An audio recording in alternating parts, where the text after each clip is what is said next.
Bienvenida o bienvenido. Hoy nos metemos con un texto. Bueno, un texto fundamental de los comienzos del psicoanálisis. Sí, uno de Sigmund Freud de 1896. Nuevas puntualizaciones sobre las neuropsicosis de defensa. Suena potente, ¿eh? Ya lo creo. Y vamos a explorar esa primera gran explicación que dio Freud sobre de dónde venían algunas neurosis, lo que se llamó su teoría traumática. Exacto. Nos metemos a fondo con esto, a ver qué sacamos en claro de esa etapa suya. Venga, es muy interesante porque Freud ahí, en ese momento, intentaba ser súper preciso. Buscaba una causa, digamos, específica. Específica para cada neurosis. Eso es, para la histeria por un lado y para la neurosis obsesiva por otro. Y la causa, según él entonces, estaba en vivencias infantiles muy concretas. Vale. Una teoría que, bueno, luego tuvo sus giros, ya veremos. Antes de nada, él habla de neuropsicosis de defensa. A ver, ¿qué quería decir con eso exactamente? Pues básicamente que afecciones como la histeria o las obsesiones no aparecían porque sí. Ajá. Eran el resultado de una defensa de la mente, como que el aparato psíquico intentaba quitarse de encima, reprimir una idea, un recuerdo, algo que era insoportable. Inconciliable, doloroso. Exacto. Algo que chocaba con la imagen que tenías de ti mismo o con tu moral, digamos. La mente intentando protegerse, en cierto modo. Vale, lo pillo. Protegerse de algo chungo. Y en 1896, ¿cuál era esa idea o recuerdo específico que Freud identificó como la causa número uno? Pues ahí es donde entra de lleno la teoría traumática de esa época. Freud, analizando a sus pacientes, llegó a la conclusión de que la raíz era siempre una experiencia sexual traumática. Siempre sexual. Sí, y ocurrida muy pronto, en la primerísima infancia, antes de la pubertad. Y ojo, no una experiencia cualquiera. Había distinciones. Has mencionado histeria y neurosis obsesiva. Cada una tenía su trauma específico asociado, según Freud entonces. Sí. Y esa era la, digamos, la clave de la especificidad que él buscaba. Para la histeria, Freud propuso que la causa era siempre una experiencia de pasividad sexual en la infancia. Pasividad sexual. ¿Cómo define eso? Pues se refería a que la niña o el niño había sido objeto de una acción sexual por parte de otra persona, normalmente un adulto o un hermano mayor, decía él. Ya.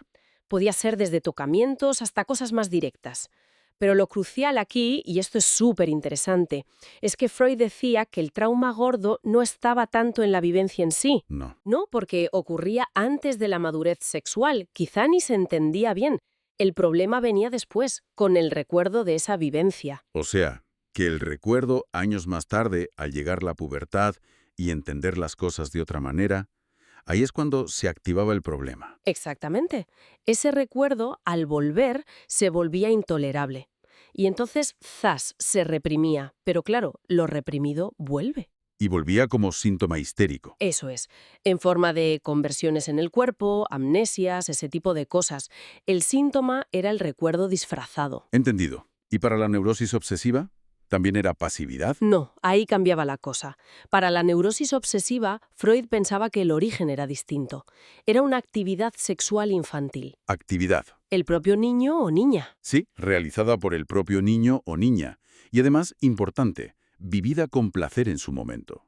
Podía ser una agresión a otro niño o una participación activa en algo. Vaya, eso es. Un giro importante. ¿Y cómo se conectaba eso con las obsesiones, las ideas fijas, los rituales? Pues de forma parecida al otro caso, pero con matices.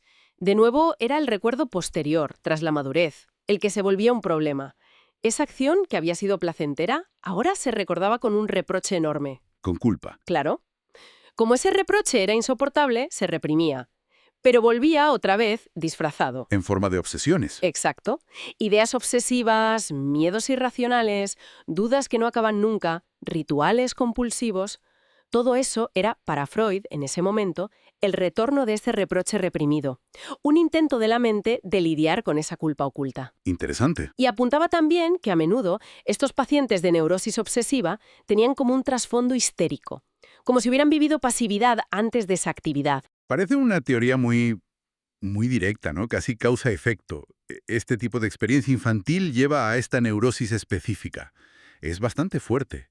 ¿Se mantuvo Freud en esta idea? ¿Siguió pensando esto siempre? Pues aquí viene lo interesante. No, Freud acabó abandonando esta teoría, al menos como causa universal y directa. ¿Ah, sí?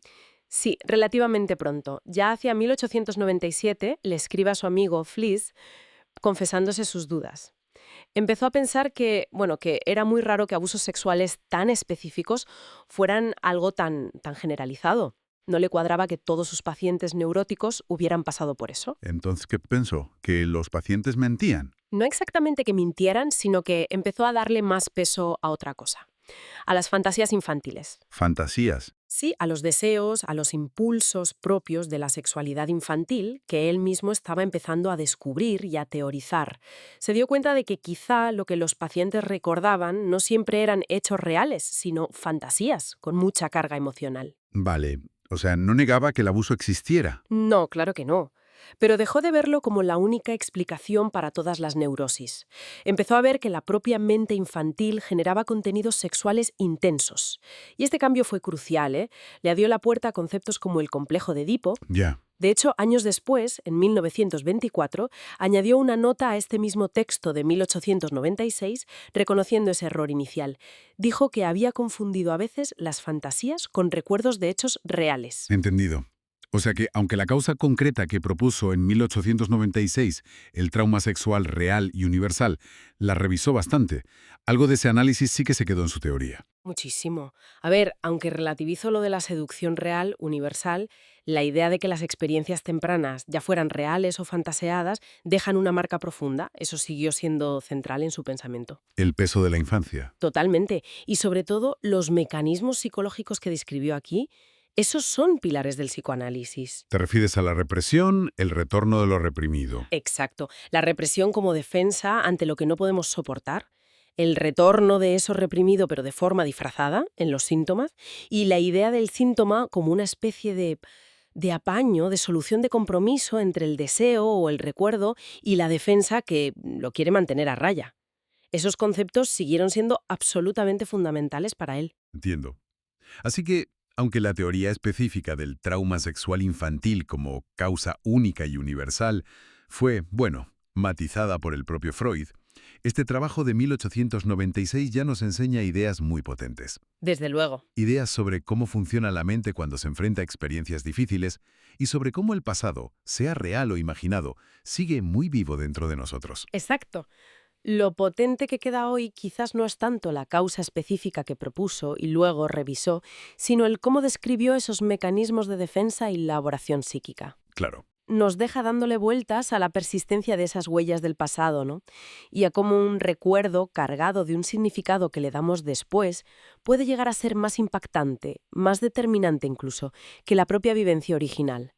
¿Qué nos dice eso sobre cómo construimos nuestra propia historia personal?